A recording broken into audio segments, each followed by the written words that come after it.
Numbers chapter 28. The Lord spoke to Moses, saying, Command the people of Israel and say to them, My offering, my food for my food offerings, my pleasing aroma, you shall be careful to offer to me at its appointed time. And you shall say to them, This is the food offering that you shall offer to the Lord, 2 male lambs a year old without blemish, day by day as a regular offering. The one lamb you shall offer in the morning, and the other lamb you shall offer at twilight. Also 1/10 of an ephah of fine flour for a grain offering, mixed with 1/4 of a hin of beaten oil.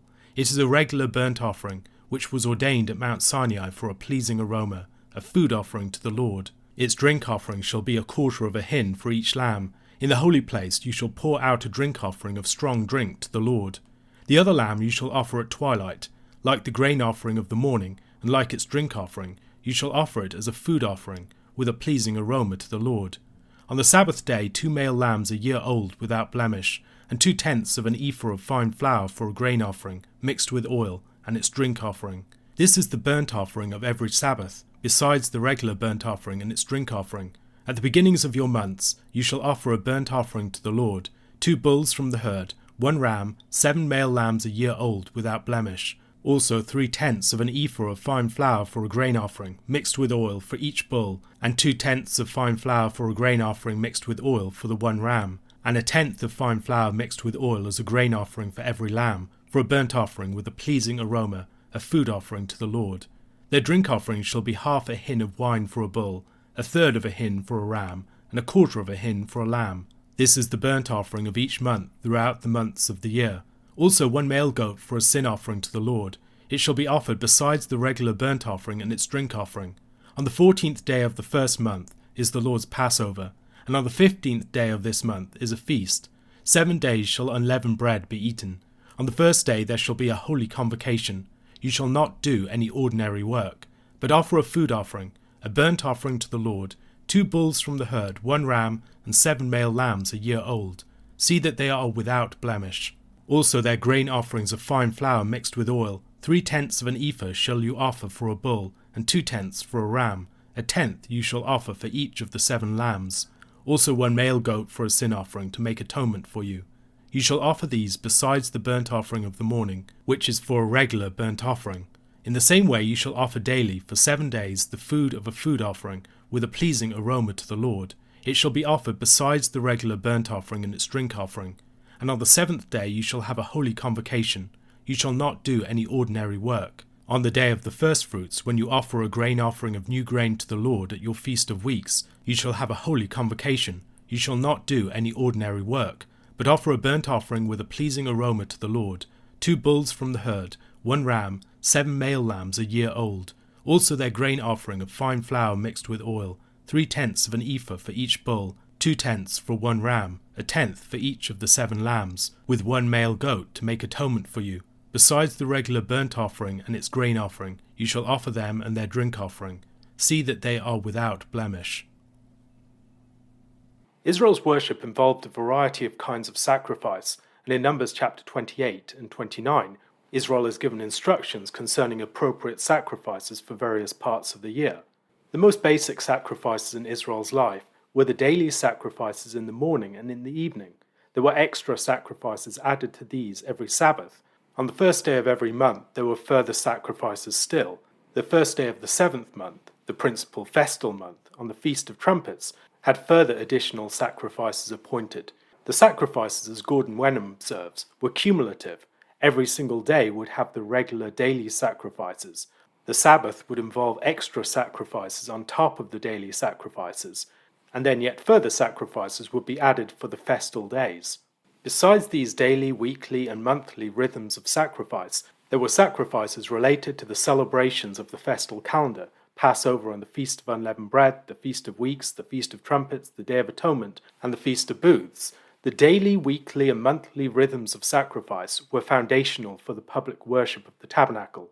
To use liturgical terminology, this was Israel's ordinary liturgy, the set pattern that underlay everything else, the things that didn't change.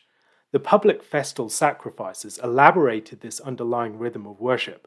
To use liturgical language again that might be familiar to some, these were the propers, those elements that were particular to one feast or other. A Upon this basis of continual, regular public sacrifice with its ordinary and proper elements, all the voluntary, private, and occasional sacrifices of Israel's worship would be offered. We should observe, for instance, the absence of peace offerings in the list of the sacrifices in Numbers chapters 28 and 9. Such offerings, even when collectively celebrated by the people on set occasions, do not appear to be considered public sacrifices of the same kind. Numbers chapters 28 and 29 are concerned with the public priestly sacrifices and not with the lay offerings, even the lay offerings of the nation as a whole. Elsewhere in the Pentateuch, we find teaching concerning the various feasts of Israel's calendar, in places like Exodus chapter 23, verses 14 to 19, Leviticus chapter 23, and Deuteronomy chapter 16. The differences between the instructions in these places should be noted. Comparing and contrasting them will give us a fuller sense of what Israel's feasts meant and how they were practiced. Exodus chapter 23, verses 14 to 19 reads, for instance, 3 times in a year you shall keep a feast to me. You shall keep the feast of unleavened bread. As I commanded you, you shall eat unleavened bread for 7 days at the appointed time in the month of Abib. For in it you came out of Egypt. None shall appear before me empty-handed. You shall keep the feast of harvest, of the first fruits of your labor, of what you sow in the field. You shall keep the feast of ingathering at the end of the year, when you gather in from the field the fruit of your labor. 3 times in the year shall all your males appear before the Lord God. You shall not offer the blood of my sacrifice with anything leavened, or let the fat of my feast remain until the morning. The best of the firstfruits of your ground you shall bring into the house of the Lord your God. The instructions here are sparse, and focus on the feasts as gatherings of all the males of the people to the Lord, each bringing their own firstfruits or voluntary offerings as the Lord has prospered them, and performing common acts of worship. The instructions in Leviticus chapter 23 are far more extensive. In that passage there is still the emphasis upon common lay acts of worship, but with more of a fusion of these common acts of lay worship and public acts of worship performed by the priests in the central sanctuary on behalf of the entire nation. As an example, we might consider the laws of the Feast of Weeks, elsewhere referred to as the Feast of Harvest or Pentecost. In Leviticus chapter 23, verses 15 to 22, we read, You shall count 7 full weeks from the day after the Sabbath, from the day that you brought the sheaf of the wave offering. You shall count 50 days to the day after the 7th Sabbath. Then you shall present a grain offering of new grain to the Lord. You shall bring from your dwelling places 2 loaves of bread to be waved, made of 2/10 of an ephah. They shall be of fine flour, and they shall be baked with leaven as firstfruits to the Lord. And you shall present with the bread 7 lambs a year old without blemish, and 1 bull from the herd, and 2 rams. They shall be a burnt offering to the Lord, with their grain offering and their drink offerings, a food offering with a pleasing aroma to the Lord. And you shall offer 1 male goat for a sin offering, and 2 male lambs a year old as a sacrifice of peace offerings. And the priest shall wave them with the bread of the firstfruits as a wave offering before the Lord, with the 2 lambs. They shall be holy to the Lord for the priest. And you shall make a proclamation on the same day. You shall hold a holy convocation. You shall not do any ordinary work. It is a statute forever in all your dwelling places throughout your generations. And when you reap the harvest of your land, you shall not reap your field right up to its edge, nor shall you gather the gleanings after your harvest. You shall leave them for the poor and for the sojourner. I am the Lord your God. Much of this passage is addressed to the whole congregation of Israel, requiring each household to perform the same common lay acts of worship. However, amidst these instructions, there are also public sacrifices performed by the priests in the central sanctuary, wave offerings, ascension offerings, a purification offering, and peace offerings. In Deuteronomy chapter 16, verses 9 to 12, the focus is on each household performing a common act of lay celebration on the Feast of Weeks.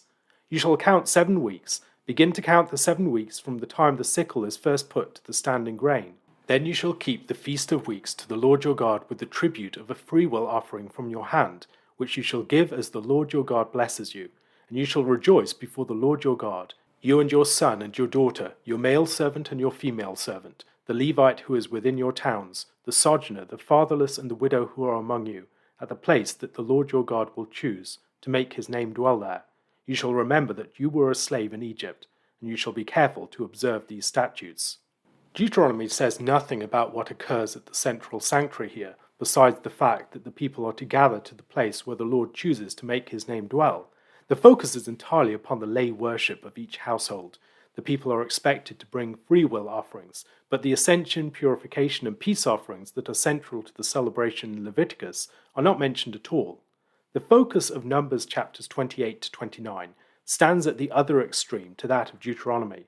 Deuteronomy chapter 16 emphasizes the lay worship of each household and their peace and free will offerings. Leviticus chapter 23 brings together first fruit offerings, centralized peace offerings, and more general lay observance of the feast with the public sacrifices of the sanctuary. In the treatment of the Feast of Weeks in Numbers chapter 28, however, the focus is firmly fixed upon the public sacrifices performed by the priests on behalf of the entire nation at the central sanctuary. We can see a similar thing in the case of the Passover, for instance. When that is mentioned, no mention is made of the Passover lamb, which would have been absolutely central to the lay celebration of the festival. Comparing the instructions concerning the Feast of Weeks with those of Leviticus chapter 23, we might note that the wave offering of the firstfruits, while mentioned as the context, is not treated, and no reference is made to the peace offerings that we find in Leviticus. Closer examination also reveals variation in the specifics of the other sacrifices. While the ascension offerings of Leviticus are 7 lambs, 1 bull, and 2 rams, the ascension offerings of Numbers are 7 lambs, 2 bulls, and 1 ram. The numbers of bulls and rams have been switched. While some might see this difference as proof of inconsistency in the sacrificial laws, we might also consider the possibility that such changes are intentional ways in which the developments in Israel's situation and stature, especially as it moves from the wilderness into the Promised Land, are registered in the sacrificial system.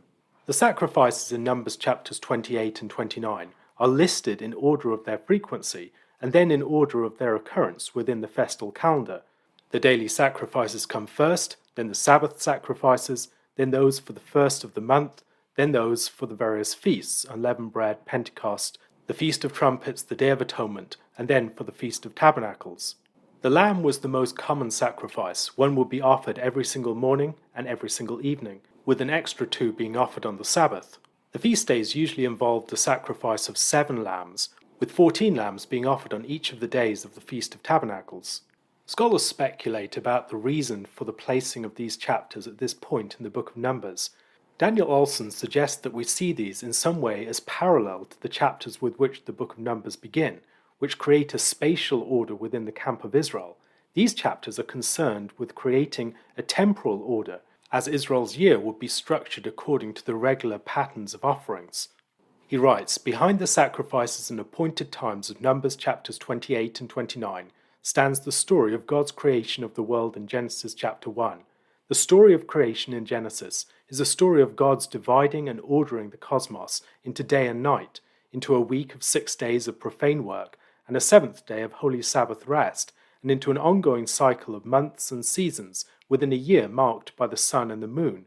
The pattern of the day established at the beginning of the story of the creation is upheld by the daily sacrifices in the morning and the evening. The pattern of the week is upheld by the Sabbath sacrifices that set it apart as a day from the other days of the week. The months, ordered according to the movements of the moon, are marked out by the extra sacrifices for the first of each month. The various festivals of Israel's life would also be related to its agricultural calendar, corresponding to the natural seasonality of its life within the land. Olson writes, "In the context of the book of Numbers, the list in Numbers chapters 28 and 29 of sacrifices and offerings as the means of maintaining order in time is analogous to the structure of the Israelite camp in Numbers chapters 2 to 4 that sought to maintain order in space. The camp and its spatial structure, which was centered on God's presence in its midst, enabled Israel to move from Egypt through the chaos of the wilderness. The new generation, poised on the doorstep of Canaan, is about to leave the wilderness. It is about to enter a land of fertility and agricultural seasons in the settled existence of rhythms and order. The structured order of time and appointed offerings will regularly remind the Israelites of their status as God's holy people and will help sustain the order of the community's social and religious life against the forces of chaos that will continue to threaten it." A question to consider: how can the calendrical structure of Israel's public worship help to inform Christian worship?